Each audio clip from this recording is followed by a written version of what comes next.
Greetings and salutations. This is Pastor Jeff Harris, and I am hailing you from Baltimore, Maryland, the United States. And I want to thank the Tomorrow's people for an opportunity to speak for this international conference on a paper that I had been researching for about 3 years. And I want to especially thank Luca, who has been most gracious in communicating with me on almost a daily basis. So thank you, Luca, for this opportunity, for working with me as well. I'm going to get straight into the paper. It is entitled "The Misinterpretation of Holy Scripture, Causing the Infected and Affected Syndrome of LGBT People of Faith." The abstract is: the motivation for this scholarly paper is a result of the misinterpretation of Holy Scriptures and how that has infected and affected LGBT people. One of the earliest interpretations of Holy Scripture date back to the 7th century by John Wycliffe.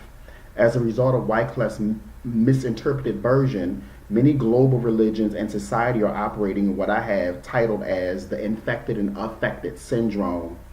For many centuries, inclusive of the 21st, we're witnessing more volatile acts of hatred, bitterness, massive killings, brutal beatings, abandonment, suicide, and other negative residual incidents targeted to LGBT people.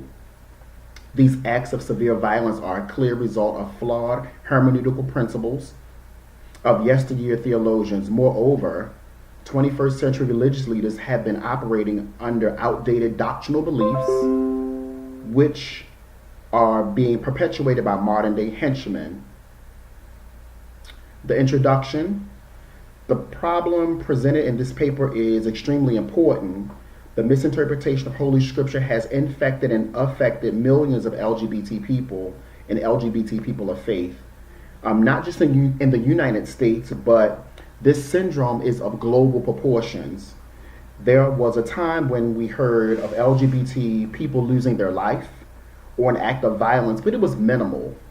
Now all forms of social media unveil deviant practices and defile treatment towards LGBT people of faith and LGBT people at large. While the USA and other countries globally have made strides in LGBT acceptance, there are still ravishing experiences for all of us as a whole. When speaking of being infected and affected, it is displayed daily in the lives of LGBT people. This infected and affected syndrome has crossed and is well intertwined, paralyzing the LGBT community and many aspects of society, destroying families, causing LGBT people on so many levels to be denied employment opportunities, loss of jobs, denied housing, medical services, and let's not forget the cake incident, refusing to bake a cake for my wedding or a wedding. And loss of life, whether it is by choice or by force. And this is just to name a few. This same infected and affected syndrome, it has contaminated LGBT people emotionally, physically, mentally, and sociologically. As a result of these aspects, we see the harmful and impaired reactions oozing from the pores of LGBT people and LGBT people of faith.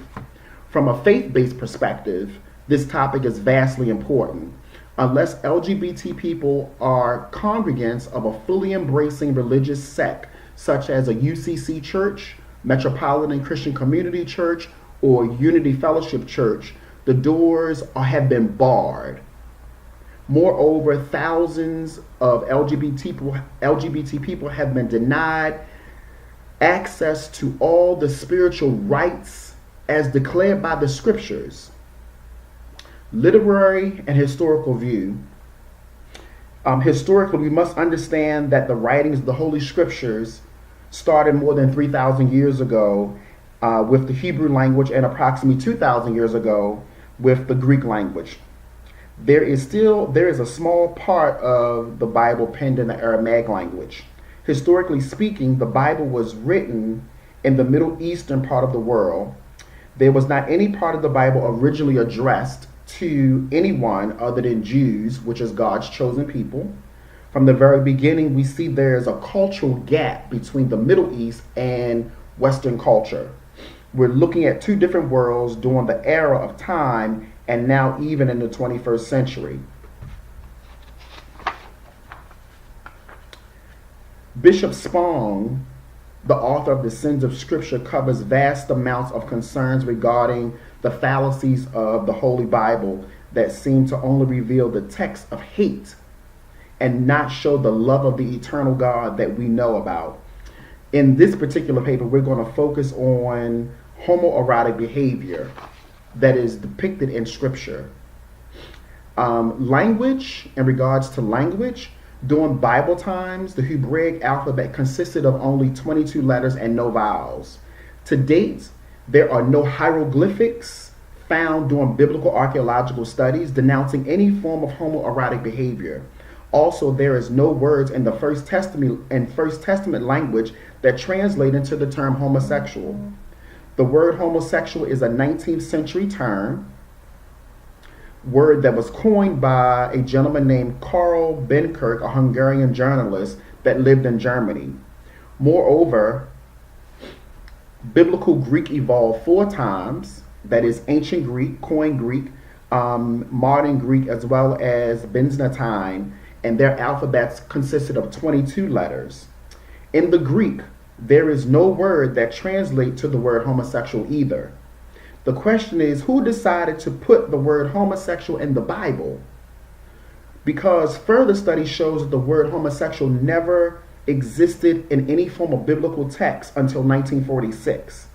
So my question to you is, why was it inserted? By whom and for what purpose? We need to know that there was no English language that existed when the Bible was written. The English language is a compilation of several dialects, and the English language did not begin until the 5th century. That is when Germanic tribes left Europe and settled in England. The main tribes were the Angles, which came from England, and the Saxons, which were a Germanic tribe from the Holstein region. Finally, there were the Jutes out of Denmark.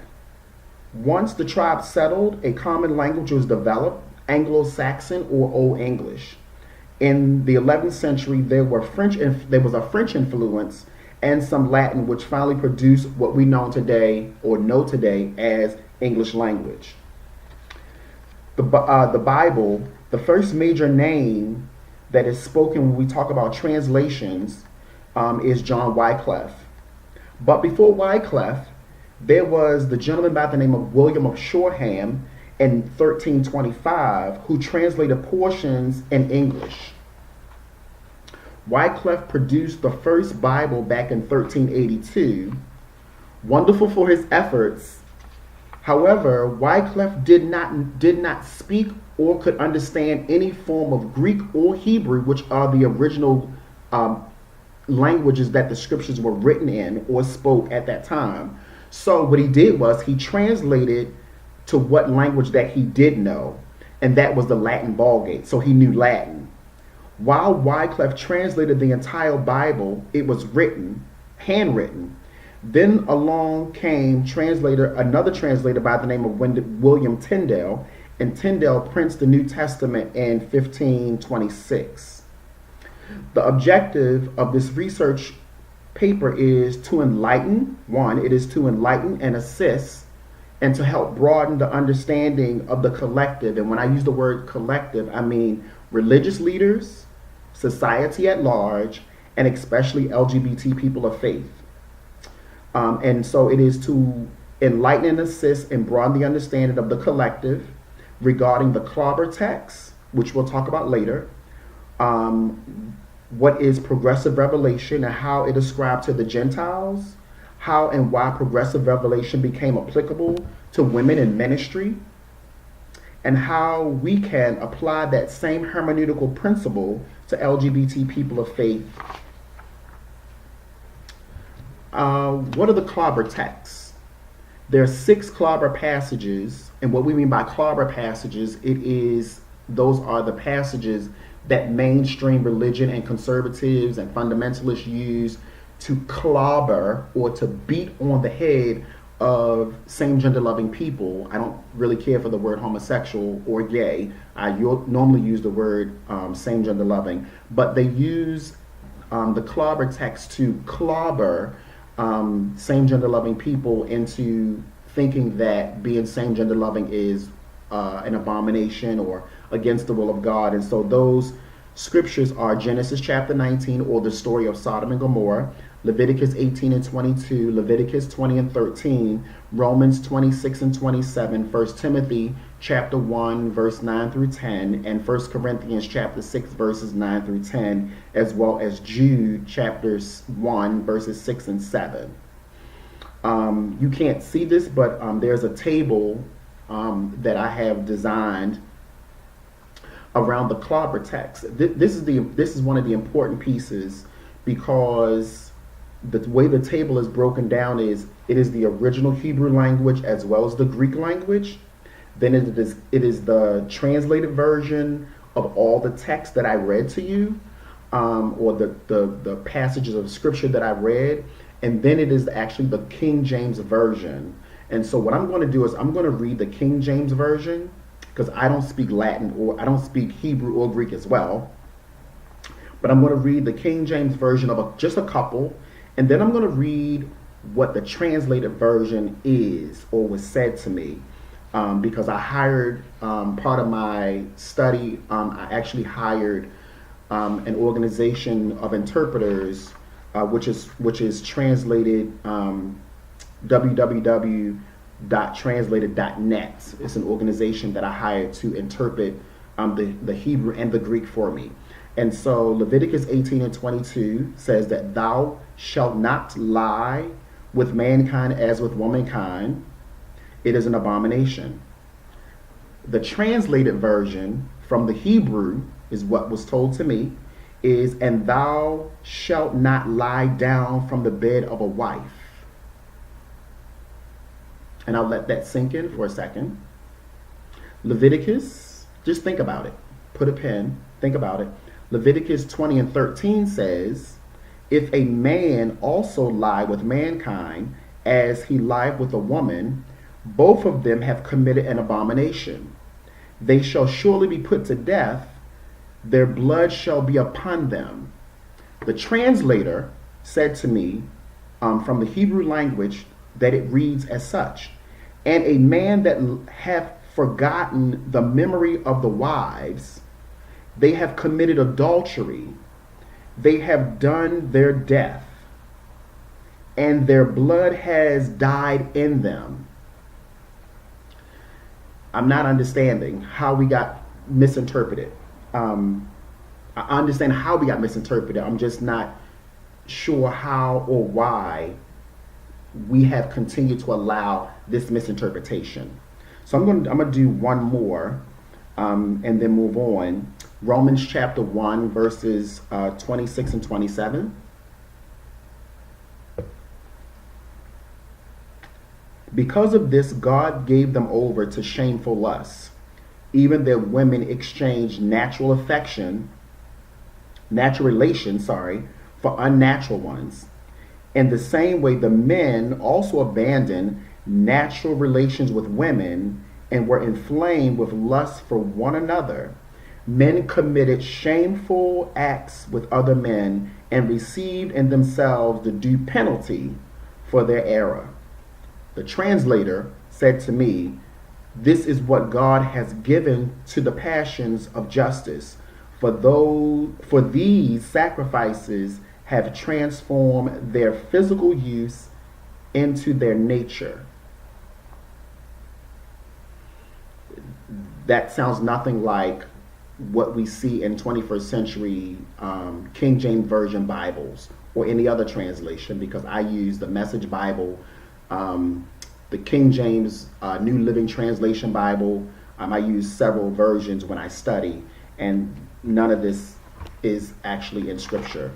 We're going to move on.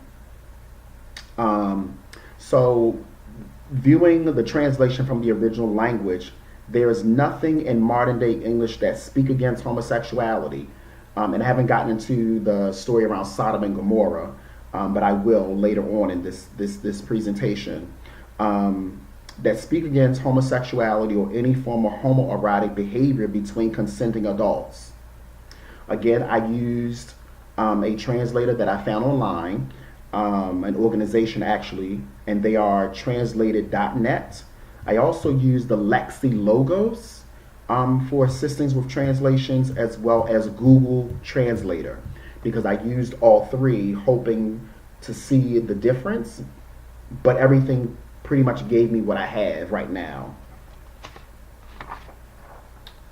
Let's go to Genesis chapter 19, which is the story around Sodom and Gomorrah. And I'm going to read it, actually the verse. And it says, Genesis chapter 19, Genesis chapter 19, it says, "And there came angels to Sodom at eve, and Lot sat in the gate of Sodom, and Lot, seeing them, rose up to meet them, and he bowed himself with his face towards the ground. And he said, Behold now, my lords, turn in, I pray you, into your servant's house, and tarry all night, and wash your feet, and ye shall rise up early, and go on your ways. And they said, Nay, but we will abide in the street all night. And behold, he pressed upon them greatly. And they turned in unto him, and entered into his house, and he made them a feast, and did bake unleavened bread, and they did eat. But before they lay down, the men of the city, even the men of Sodom, compassed the house around, both old and young, all the people from every quarter. And they called unto Lot, and said unto him, Where are the men which came into thee this night? Bring them out unto us, that we may know them." Bishop Joseph Spong, who I mentioned earlier, the writer of the Sins of Scripture, says he's a former Episcopal bishop of Newark and an author of several other literary pieces. He says this: "Visitors to a city had no rights and no protection unless hospitality was offered and accorded to them by one who has been a citizen of the city. If that hospitality were not offered, then the strangers became fair game for abuse, which usually took the form of ribald." And that word is spelled R-I-B as in boy, A-L-D. Ribald play, in which the manhood of the strangers was compromised. This meant forcing the unprotected visitor or visitors to play the role of women in a sexually abusive act. This kind of episode constituted an evening of entertainment for the male citizens of the city, breaking the monotony of their normal existence. I totally agree with Bishop Spong. This experience for the men of Sodom was solely for entertainment, not pleasure. Webster Dictionary, because I am a teacher and I believe in researching, I went to Webster Dictionary, and it says it defines the term ribald as a sexual matter in an amusement, rude of irreverent fashion. This was gang rape, not consensual sex between adults who are fully aware of their experiences and sexual orientation as same gender loving people. As you read the entire account, starting from Genesis chapter 18, when the three men come to visit Abraham and Sarah, until the two gentlemen, who we now know were angels, go to Sodom, we see that hospitality is highly respected in the Middle East. According to the hospitality in the Smith's Bible dictionary, it reads, "Hospitality was regarded by most nations of the ancient world as one of the chief virtues. The Jewish laws respecting strangers and the poor and concerning redemption are framed in accordance with the spirit of hospitality. In the law, compassion to strangers is constantly enforced by the words, for ye were strangers in the land of Egypt. And before the law, Abraham's entertainment of angels and Lot's are in exact agreement with its precepts and with modern usage. And so this piece here, I want to make it clear that the angels were strangers, or the angels were strangers, and the people in the city, the men in the city, only knew them as strangers. They didn't know them as angels. The Bible Encyclopedia gives another understanding of Middle Eastern culture caring for strangers. And it says in the New Testament, an exquisite example of the etiquette of hospitality is found in Genesis chapter 18, verses 1 through 8. The very fact that the three strangers have passed by Abraham's door gives Abraham the privilege of entertaining them. When he sees them approaching, he runs to them, beg the honor of their turning into his home. With oriental courtesy, the feast that he is about to lay before them as a morsel of bread, and stands by them while they eat. So that is culture. Later on in the study, as I studied, I also found that it was customary. It's custom that the wife of the person who is hosting has the ability to become the property of the stranger. And that's found further down in study, and I don't bring up too much more about it here, but just that tidbit of information means a lot, which answers as to why Lot would offer his daughters to the strangers later, but that's a whole different story. The above cited showed showed the mandate on hospitality, even to the point that the traveler becomes the literal master of the house during his stay. What stood out to me is his host will perform for him the most servile offices and will not even sit in his presence without an express request. To the use of the guest is given over all that his host possesses, stopping not even short of the honor of his wife or his daughter. Let's move on. There is another perspective to this paper that I want to take into account. Excuse me.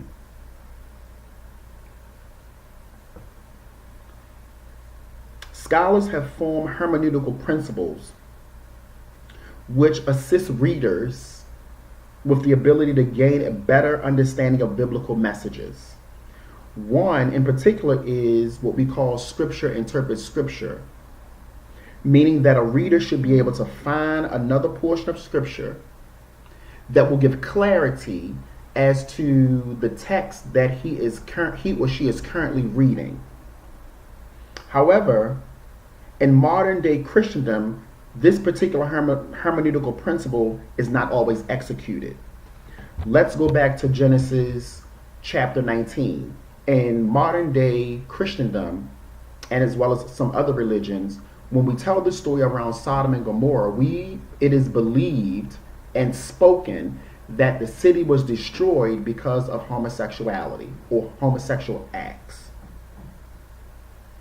However, if we operate under this particular principle, this particular hermeneutical principle, that Scripture interprets Scripture, then we could go over to Ezekiel chapter 16, verse 49 and 50, and it says this: Behold, this was the sins of your sister Sodom. She was prideful, full of bread and abundance of idleness was in her and in her daughters. Neither did she strengthen the hand of the poor and needy. And they were haughty and committed abominations before me. Therefore I took them away because I saw it was good. Nowhere in that particular verse, does it speak of homosexuality as being the reason that the city was destroyed? We could cease with this literary based on that text alone. The theory that Scripture interprets Scripture is witnessed in actuality. Ezekiel reveals the truth why Sodom and Gomorrah were destroyed and homosexuality is not listed.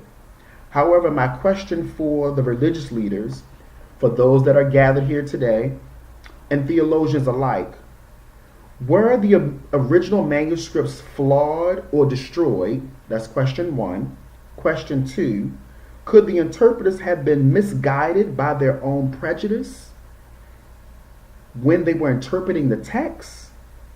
And finally, number three, since the findings of the Dead Sea Scrolls, the amount of time and decay of manuscripts, did someone, and when I say someone, I mean an apostolic father, a theologian or a scholar, have to tamper with the manuscripts for the sole purpose of reconstructing them for clear thought?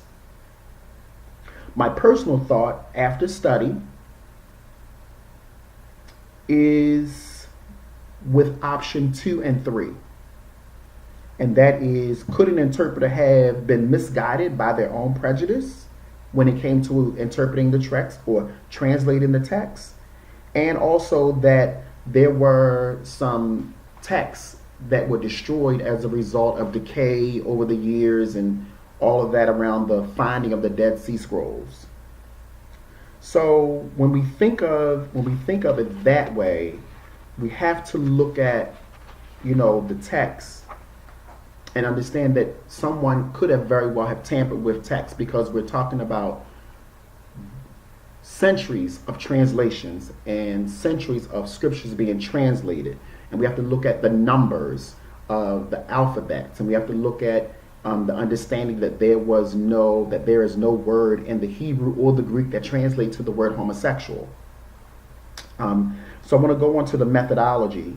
So there was a random amount of, there was 100 individuals that were same gender loving that I picked randomly off of social media. And LGBT people of faith had some form of religious experience. Our purpose, or my purpose, was to gain data from those who had experienced any form of gay bashing, marginalization, demonizing, being ostracized from any religious leader or congregation, or both.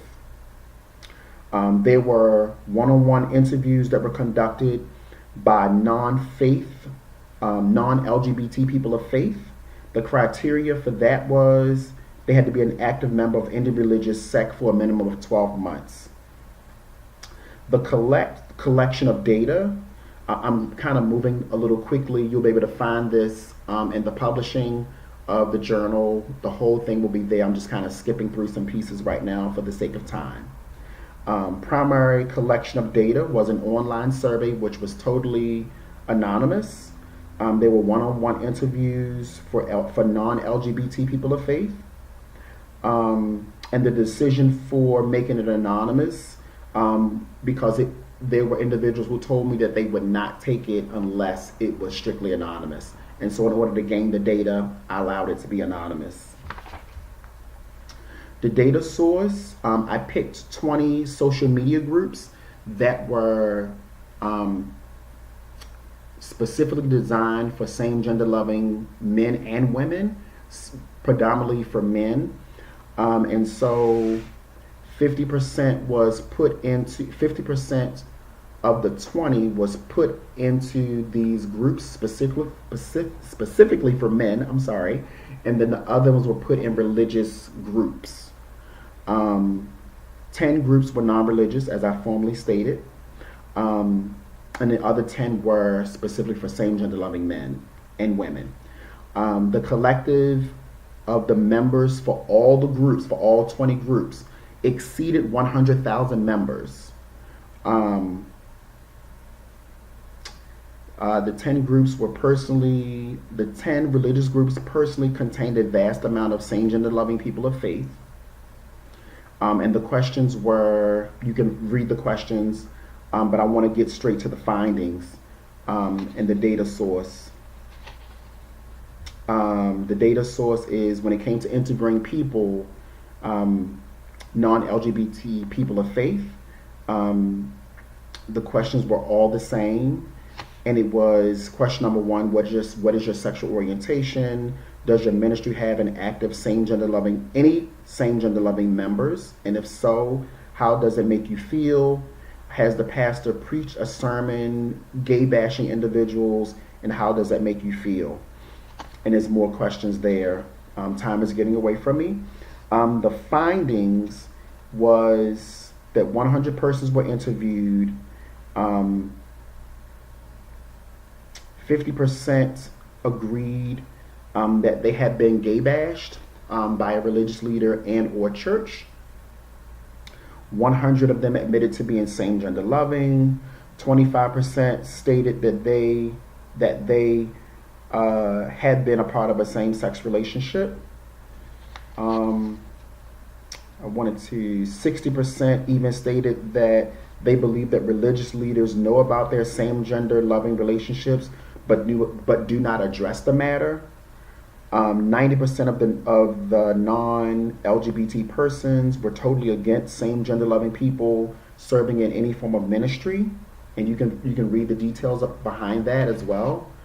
I want to read some of the comments because these are very important to me. Comments from the surveys. The church and preachers made church a guilt-laden place.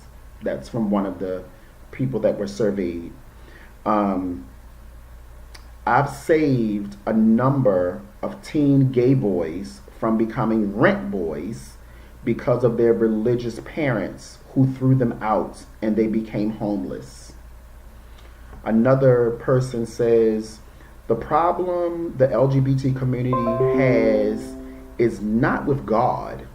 It is with his earthly representatives and their interpretations of his word. This one says, I grew up with a homophobic pastor. She made my early teen years almost unbearable. I was severely traumatized by her anti-gay preaching and teaching. This one is the one that I really just kind of love the most. And it says, I am a practicing Muslim, got married 8 years ago to a wonderful woman, and we have 2 magnificent children. I am one of the elders in my center and highly recognized, but I also have a secret that I have been sleeping with a transgender woman for 2 years. She is beautiful, and I feel more alive when I am with her than I do with my wife. Sorry. Even though she is very attractive and no one knows she is trans, when we hang out, I still wonder if the Eternal is upset with me. However, I only married my wife because of what my mother and family told me that the Quran said. Before then, it was what the Bible said. I want this woman more than anything. My desires to be with her are stronger than they are to be with my wife. And so I'm going to stop there because I have a few more minutes left. And I want us to think about this. Think about persons that you might know, family members, church members, anyone that you work with who might be same-gender loving. The very first part of this paper, which again you can find it in the journal, I talk about all of the brutality that we have to deal with. So can you imagine a 13-year-old boy who comes out to his family that he or she is same-gender loving, and then the family throws them out? So they already have enough trauma that they're dealing with because they have to deal with the fact that they're same-gender loving, or they're having these overwhelming emotions of having this attraction to this person who looks like me. And so now I tell my family, and my family begins to ostracize, and they brutally beat me or whatever the situation is. So that's more trauma. So I have my internal trauma because I go to church every Sunday and I hear that the eternal doesn't love me. And so now I have my own trauma. I have my family traumatizing me. And then when I think I can go to God for prayer, I can't because I'm being told that God doesn't love me. So that's more trauma. And so when we're looking at same gender loving people, I want us to operate out of a spirit of compassion. Because when you read the Bible, any of the synoptic gospels from Matthew up until John, you find that Christ never addressed same gender loving activity. Excuse me. And so he never addressed same gender loving activity. And you really have to study the history of the book of Leviticus, especially Leviticus 18 and 22 and 20 and 13. You have to really study the history of that because the men, there was a god that, and this is not in my notes, I'm just sharing this before my time ran out. You have to study the history because there was a god that was worshipped in that era of time called Molech. And when you study the history of it, those that were the priests in the temple dressed in the garb of women. They wore the masks and the gowns of women. And so when the males would come in to present their sacrifices, that's when the men would seduce them to having intimacy with them. So my question becomes now, did the men really not know that that person behind that mask and that gown, did you really not know that it was a man? Because once I lift up my gown for intimacy, you see all my male genitalia. And so we have to look at realistically, we have to look at scripture from a literal standpoint. And I know for hermeneutical principle, literal means if it can be, it's being translated literally. But I want to add another definition to literal, like literally. Can I literally hide behind scripture or literally take the scripture out of context? Some scripture can be applicable for 21st century and then some of it cannot. In any instance, when you look at this scholarly paper, which will be available, or you can email me for a copy of it, because it's email me for a copy of it. I'll send it to you after it's been published with the Tomorrow's People. And I'm always open for dialogue. And so right before I close out, because I got like 4 minutes, I want to leave you with contact information. You can reach me at Truth and Love Fellowship. That is Truth and Love. I'm going to slide this camera back a little bit so hopefully you can see it. There it is. I can't remember my Skype contact information, but it is, my email is truthandlovefellowship@gmail.com. Or you can call me if you're in the States, in the United States, you can call me at 443-857-4188. Again, that is 443-857-4188. Or you can reach me at truthandlovefellowship@gmail.com. And we can share dialogue if you are interested and have me to come and speak for your organization. You can hit me up that way as well. I would love to come and share and have more time to actually sit down and talk. You can actually find me on YouTube as well. I have a YouTube channel, Truth and Love. Truth and Love, it's either Outreach Center or Truth and Love Fellowship. You can find me on there, type in Jeff Harris. You could actually find me, I've published several articles. You can find me online, just Google my name, Reverend Jeffrey Harris. I've written an article entitled, Who Told You? Another one which is called The Doctor Said. Homosexual, no such word in the Bible is one of the articles that I've written. There's another article, short story that I wrote entitled, the short story is entitled, It's the Q in Me. Q, the letter Q. It's the Q in Me. You can Google that one. It's about a young boy who is questioning his sexual orientation. That one has been syndicated. So there's several ways you can find me. Again, I want to thank the Tomorrow's people for this grand opportunity to share. I want to thank Luca again. I would love to have met you, Luca, because you were so gracious and so kind. And thanks to everyone who actually set in for the workshop, for the presentation. Look forward to hearing from some of you guys sometime in the near future. So reach out to me. I would love to be in contact with you for just for communication purposes, as the Eternal provides additional opportunities for me to share on an international level. And so I'll be speaking again in October of this year for the International Institute for Restorative Practices.